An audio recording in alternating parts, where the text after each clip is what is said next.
საყოველთაო საარჩევნო უფლების დასაცავად საქართველოს ახალგაზრდა იურისტთა ასოციაციამ სამართლებრივი ბრძოლა დაიწყო. საფრანგეთში მცხოვრები საქართველოს მოქალაქეების სახელით საკონსტიტუციო სასამართლოში სარჩელი უკვე შეტანილია. გასაჩივრებულია საარჩევნო კოდექსის ის რეგულაცია, რომელიც საზღვარგარეთ საარჩევნო უბნების გახსნას კრძალავს. როგორც საიაში განმარტავენ ემიგრანტებისთვის არჩევნებში მონაწილეობის შეზღუდვა კონსტიტუციას ეწინააღმდეგება. საკონსტიტუციო სასამართლო კი არის ერთადერთი შიდა მექანიზმი ამ უფლების დასაცავად და აღსადგენად.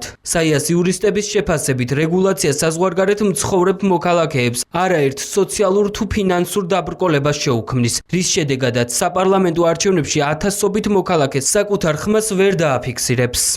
ახალი რეგულაცია არ ემსახურება არავითარი ღირებული კონსტიტუციური ლეგიტიმური მიზნის მიღწევას. საპარლამენტო არჩევნების მრავალწლიანმა გამოცდილებამ აჩვენა, რომ 1990-იანი წლებიდან მოყოლებული სხვა ქვეყნებში საქართველოს საელჩოებსა და საკონსულოების ბაზაზე მუდმივად იხსნებოდა საარჩევნო უბნები. საქართველოს საარჩევნო ადმინისტრაციას აქვს სრულფასოვანი შესაძლებლობა ორგანიზება გაუწიოს არჩევნებს ისე, რომ უზრუნველყოფილი იყოს ამომრჩევლების ნების თავისუფალი გამოხატვა ყოველგვარი ჩარევის გარეშე.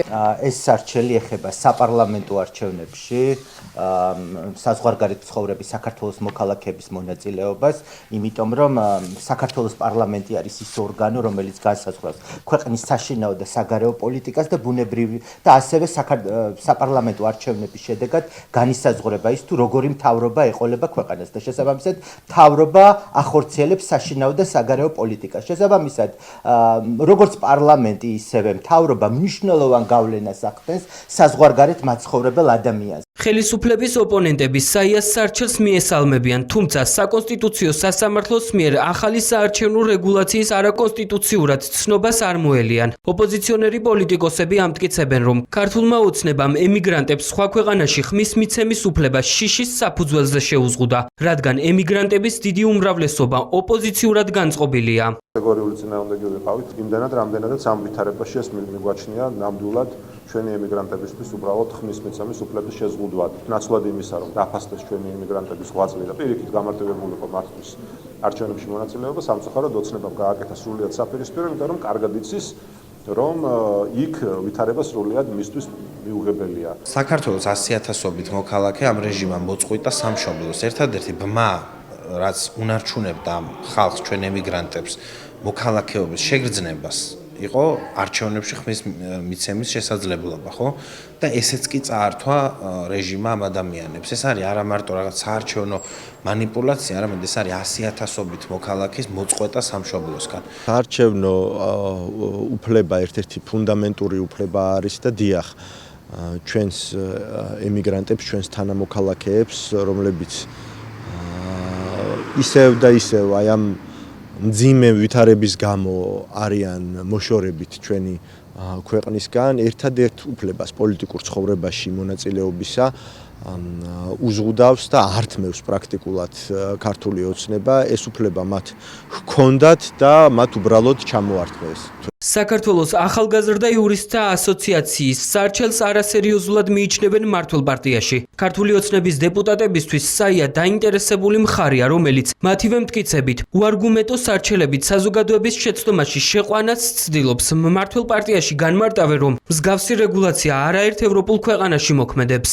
რადიკალი აქტივისტები არიან, მათი მხრიდან ასეთი სარჩელები ბევრი გვინახავს და ისიც გვინახავს, რომ არანაირი არგუმენტაცია არ მოყვება ხოლმე მათ სარჩელებს გარდა რაღაცა აღქმებისა. განაჩენი რა თქმა უნდა სასამართლომ უნდა ირჩევოს. მარტო საქართველოში არ არის ქვეყნები თუ ორსტები გერმანიაში და კიდე რამდენიმე ქვეყანა არის ევროპის სამყაროში, სადაც ანალოგიური პრაქტიკა არის.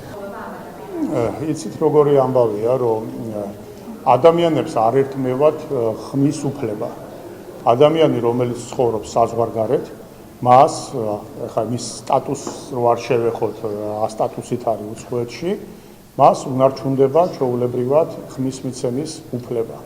აქედან გამომდინარე, როდესაც იცის ყველა ადამიანმა რამოდენიმე წლით ადრე, ან თვით ადრე ყოველ შემთხვევაში, როდის არის საარჩევნო დღე, მას შეუძლია რომ მომგზავნდეს და თავისი ხმა და ასე ვთქვათ, მისცეს მისთვის სასურველ კანდიდატს. საარჩევნო კოდექსის ახალი რედაქცია, რომლის თანახმადაც საზღვარგარეთ მცხოვრებ საქართველოს მოქალაქეებს უცხო ქვეყანაში ხმის მიცემა აეკრძალათ. პარლამენტმა 2025 წლის 17 დეკემბერს დაამტკიცა. მაშინ კოდექსს მხარის 79-მა დეპუტატმა დაუჭირა. წინააღმდეგი კი 11 წავიდა. ქართულ ოცნებაში ცვლილებების საჭიროებას საარჩევნო პროცესის დროს მოქალაქეების გარეჩ არევისგან დაცვით ხსნიდნენ. ხელისუფლების ამ არგუმენტის ფონზე საია სარჩელის მომზადებას ემიგრანტების სხვა ჯგუფის სახელითაც გეგმავს, რათა საზღვარგარეთ მცხოვრებმა მოქალაქეებმა საქართველოს ფარგლებს გარეთ თავიანთი პოზიციის დაფიქსირება ისევ შეძლონ.